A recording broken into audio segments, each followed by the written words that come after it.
கர்த்தருடைய வேதத்தை ஆராயவும் அதன்படி செய்யவும் இஸ்ரவேலிலே கட்டளைகளையும் நீதி நியாயங்களையும் உபதேசிக்கவும் எஸ்ரா தன் இருதயத்தை அப்ப இருதயத்தை ஆயத்தப்படுத்துகிறது என்னது? God's word. கர்த்தருடைய வசனம் இல்லாம ஒரு மனுஷனுடைய இருதயம் ஆயத்தமாக முடியாது. அவனுடைய ஆசீர்வாதங்களுக்கெல்லாம் காரணம் என்னன்னு கேட்டீங்கன்னா வசனம். இந்த வசனத்தை வைத்து இருதயத்தை எப்படி மாத்திட்டான்னு கேட்டீங்கன்னா ஒரு ஆயத்தமான இருதயமாக மாத்திட்டான். ரொம்ப கேடான இருதயம், பொல்லாத இருதயம், தீட்டுப்படுத்துகிற இருதயம். இந்த இருதயத்தை பற்றி நிறைய சொல்லியிருக்கிறேன். இவ்வளோ ஒரு மோசமான ஒரு இருதயத்தை கர்த்தருக்கு முன்பாக ஆயத்தமாக்குற ஒரு இருதயத்தை தேவனுக்கு முன்பாக போய் நிற்பதற்கு தன்னை ஆயத்தமாக்கினதுக்கு அவன் எடுத்த வழிமுறை என்ன அப்படின்னு கேட்டீங்கன்னா கர்த்தருடைய வேதம். கர்த்தருடைய வேதம் சாதாரணமானதல்ல. அது ஒரு மனுஷனுடைய இருதயத்தை தேவனுக்கு முன்பதாக ஆயத்தமாக்கும். ஆகையினால்தான் வேத பிரமாணத்தை கேளாதபடி தன் செவியை அடைத்து கொள்ளுகிறவனுடைய ஜெபம் அருவருப்பானது. தேவன் அந்த ஜெபம் வேதம் இல்லாத ஒரு மனிதன் வாழ்க்கையிலே வசனம் இல்லாத ஒரு மனுஷன் ஜெபிக்க போவான்னா அவன் ஜெபம் அருவருப்பானது. அதை ஆண்டவர் கேட்க மாட்டார். ஆண்டவர் விரும்புகிற ஒரு ஜெபம் என்னன்னு கேட்டீங்கன்னா செவி கொடுக்கிறான். வேதத்துக்கு செவி கொடுக்கிறான். அந்த வேத வாக்கியங்களை கவனிக்கிற அந்த வேத வசனத்தினால தன்னுடைய இருதயத்தை பக்குவப்படுத்துகிற அல்லது ஆயத்தப்படுத்துகிற ஒரு மனிதனுடைய வாழ்க்கை தான் ஜெபந்தான் ஆண்டவருக்கு பிரியம். அநேக வேளைகளில் அநேகரை மணிக்கணக்காக ஜெபம் பண்ண வைப்பான், நல்ல உபவாசம் பண்ண வைப்பான். ஆனால் அநேகர் தங்களுடைய வாழ்க்கையில் வேதத்தை வாசிக்கிறதையோ வேதத்தை கை கொள்றதையோ அவர்களுக்கு அவங்களுக்கு அவ்வளோ விருப்பம் இல்லை. ஆனால் ரொம்ப நேரம் ஜெபம் பண்ணுவாங்க, உபவாசம் பண்ணுவாங்க. ஜெபமும் வேதமும் நம்முடைய வாழ்க்கையில் இன்றியமையாத ஒன்று. இந்த வேதம் எதுக்குன்னு கேட்டிங்கன்னா நம்முடைய கைகளை கர்த்தருக்கு நேராக ஏறெடுப்பதற்கு, நம்முடைய இருதயத்தை ஆயத்தம் பண்ணுகிற ஒன்று தான் இந்த வேதம். நீங்கள் இதனுடைய விலையை நீங்கள் அறிய வேண்டும். கர்த்தருடைய பிள்ளைகளாகி நீங்கள் நிறைய பேர் வேதத்தினுடைய முக்கியத்தை அறியறதில்ல. நீங்க இந்த எஸ்ராவை பாருங்க. நீங்க 7ஆம் அதிகாரத்துல கர்த்தர் அருளிய இந்த எஸ்ரா இஸ்ரவேலின் தேவனாகிய கர்த்தர் அருளிய மோசேயின் நியாய பிரமாணத்திலே தேறின வேத பாரகனாய் இருந்தான். நீங்க 7ஆம் அதிகாரம் 11ஆம் வசனத்தை நீங்க வாசித்தீங்கன்னா கர்த்தருடைய கற்பனைகளின் வார்த்தைகளிலும் அவர் இஸ்ரவேலுக்கு கொடுத்த கட்டளைகளிலும் படித்து தேறின வேத பாரகனாய் எஸ்ரா. நீங்க 7ஆம் அதிகாரம் 6ஆம் வசனத்துல தேறின வேத பாரகன்னு எழுதியிருக்கு. 11ஆம் வசனத்துல எப்படி தேறினான் என்று கேட்டால் இந்த பிரமாணத்தை படித்து தேறி, காப்பி அடிச்சு தேரல, மற்றவங்க சொன்னதை கேட்டுட்டு தேரல, அவன் படிச்சான். வேதத்தை அவன் படித்து அதை ஆராய்ந்து பார்த்து. அப்ப நினைக்கிறேன், ஒருவன் ஆராய்ச்சி பண்ண வேண்டுமானால் முதலாவது என்ன செய்யணும் கேட்டீங்கன்னா படிக்கணும். நீங்க வேதத்தை நீங்க படிக்கிற வேளையில நீங்க யாராக நீங்க மாறுவீங்க என்று சொன்னால், நீங்க தேறினவர்களாக அந்த வேதத்தை படித்த வேதத்தை நீங்க ஆராய்ந்து பார்த்து நீங்கள் அதை கை கொண்டு வருவீர்களானால் நீங்க யாரா மாறிடுவீங்கன்னு கேட்டீங்கன்னா கர்த்தருக்கு முன்பாக உங்கள் கைகளை விரிக்கிற ஆயத்தமான ஒரு கூட்டமாக. உங்கள் கை விரித்தல் வீணா இருக்காது.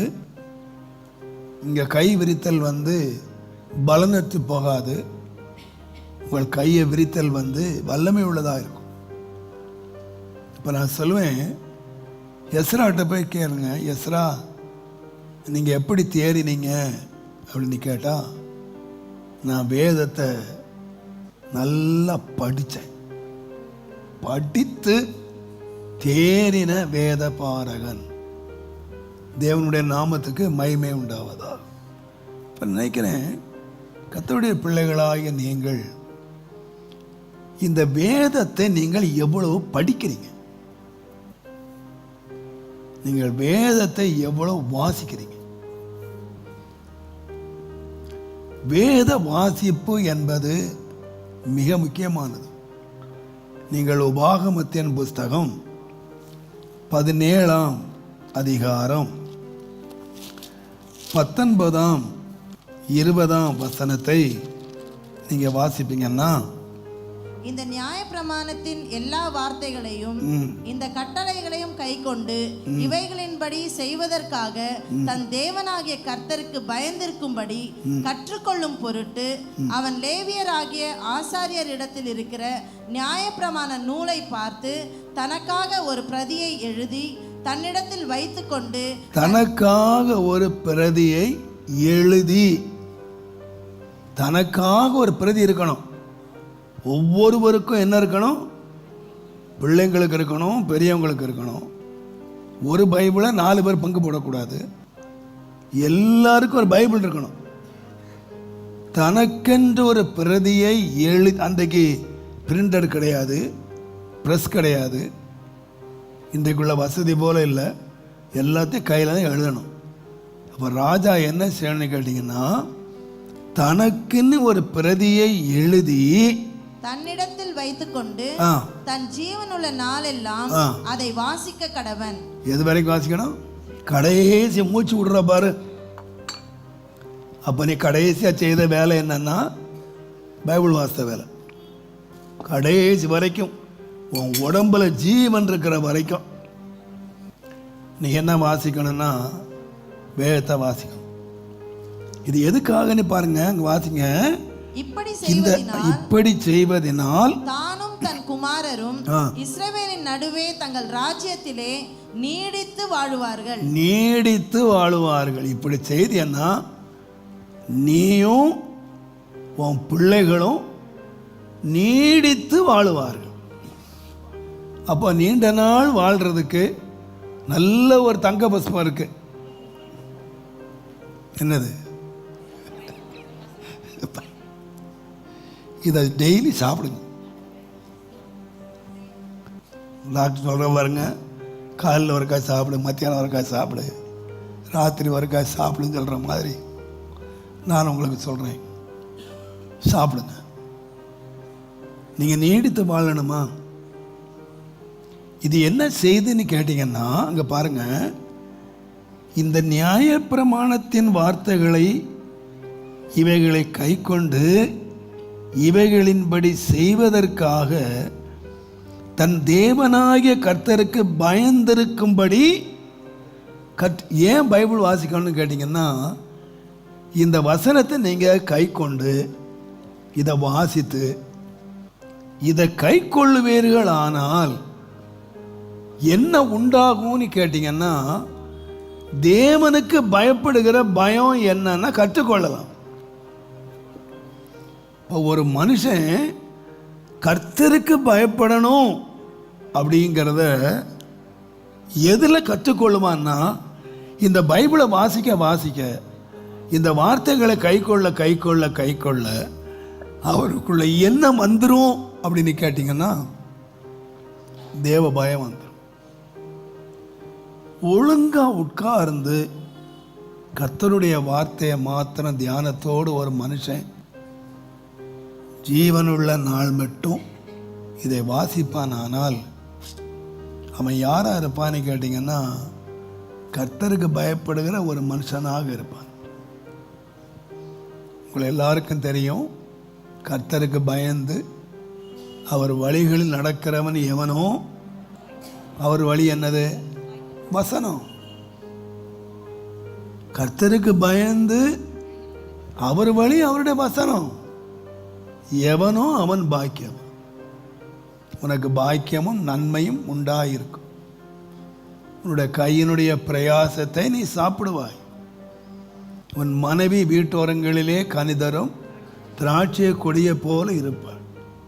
உன் பிள்ளைகள் பந்திய சுற்றிலும் ஒலிவ மர கன்றுகளைப் போல இருப்பார்கள். கர்த்தருக்கு பயப்படுகிற மனுஷன் இவ்விதமாய் ஆசீர்வதிக்கப்படுவான். உன் பிள்ளைகளின் பிள்ளைகளையும் நீ காண்பாய், உன் பிள்ளை சந்ததியே நீ காண்பாய். யாருக்குன்னு கேட்டிங்கன்னா, ஆரம்பமும் என்ன சொல்லுதுன்னா கர்த்தருக்கு பயந்து, முடிவும் என்ன சொல்லுதுன்னு கேட்டிங்கன்னா கர்த்தருக்கு பயப்படுகிற மனுஷன் இவ்விதமாய் ஆசீர்வதிக்கப்படுவான். இந்த கர்த்தருக்கு பயப்படுதல் இங்கிறத எங்கே கற்றுக்கொள்ள முடியும் அப்படின்னு சொன்னீங்கன்னா இந்த பைபிளில் தான் கற்றுக்கணும்.